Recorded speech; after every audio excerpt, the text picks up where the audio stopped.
Hey, what's up everyone? A different sort of video today, ostensibly about this Next Generation gaming magazine poster, the 50 best games of all time. For those who don't remember, Next Generation was a gaming magazine that ran from 95 to 2002. It ranks among the 50 two Star Wars games, Star Wars Arcade, which I actually had on Commodore 64 back in the early 80s and have very fond memories of, and Jedi Knight, Dark Forces 2, of course, LucasArts circa 1998. But I'm not here just to talk about that. I'm here to almost, in some sense, talk a little bit more broadly about the different types, the different categories of promotional materials out there, particularly posters, and then what my parameters are and what things I do and don't collect and for what reason, and then how on earth something like this actually slips into one of those classifications. So, there are at least four, particularly when it comes to posters. There are movie posters. Now, again, I've talked a bit about how I don't really collect anything from the movies beyond the actual movies themselves on, cassette and DVD. And I do have some posters that relate to the films. I mean, I do have original theatrical posters for the original 6 movies, and if there are any key variants, I have those as well. But I've really never bothered to collect or hold on to any substantive promo materials about, say, home video releases and things like that. I'm interested in the expanded universe and for anything that promotes those continuing stories. So again, how does this fit, right? Well, there's movie categories. This doesn't necessarily obviously fall into that. What are the others? Well, there's retail. This is not a retail poster. A retail poster would be something like, say, a licensee gets a deal for, or Lucasfilm decides on its own to simply sort of slap an image on a poster and sell it directly to you, the consumer, right? Just one-to-one transaction, maybe from a catalog, maybe from, again, a licensee's website, whatever, straightforward. This isn't a retail poster. This was not something that you could simply buy independently. Then there are advertising posters, right? And that's really where promo posters tend to sort of fall under. And the majority of the promotional posters I have are advertising posters.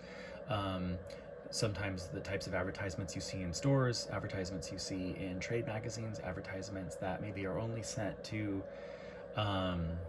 insiders or retailers for use in a store to promote some particular release. But that's where you're going to see, say, something like a Bantam poster promoting True Bakura, an advertising promotional poster for some particular element of the expanded universe. But then there's the fourth category, and it's the premium category. And it's not premium in the sense that, like, oh, this is like this amazing poster. It's premium in the sense that it's an item, a promotional item that comes along with something else. So maybe some little toy you get in a cereal box. That's a premium promotional item. This came in an issue of Next Generation, right? So it's a premium promotional poster. Now, a lot of premium posters, a lot of premium promos don't do a lot in the way of promoting the expanded universe, right? They're much more keen to be part of just licensing deals or things like this, gaming magazines that know they have an audience of people interested in Star Wars and maybe want to slap some Star Wars things on their issues from time to time. But it's often going to be about things like the movies and the tired old images, right? And not necessarily sort of go deep and give you anything EU.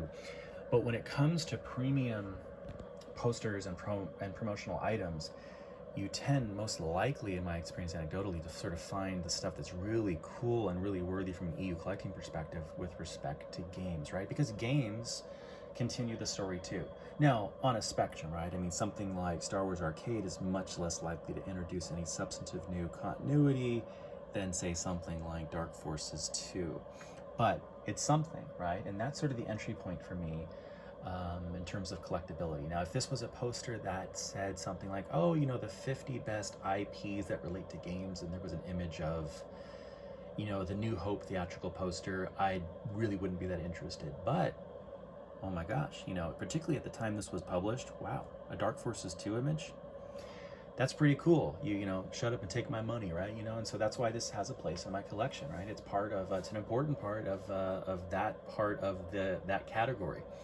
A gaming promotional poster that not only promotes a particular set of games, here we go again, you get a mention of Arcade, you get a mention of Dark Forces 2, but it makes you proud, right? Because those are some of the 50 best games of all time, at least according to the editors of Next Generation. So that's why a poster like this, although maybe on the surface it looks like, wow, I'm becoming a real hoarder. No, actually there's a real reason.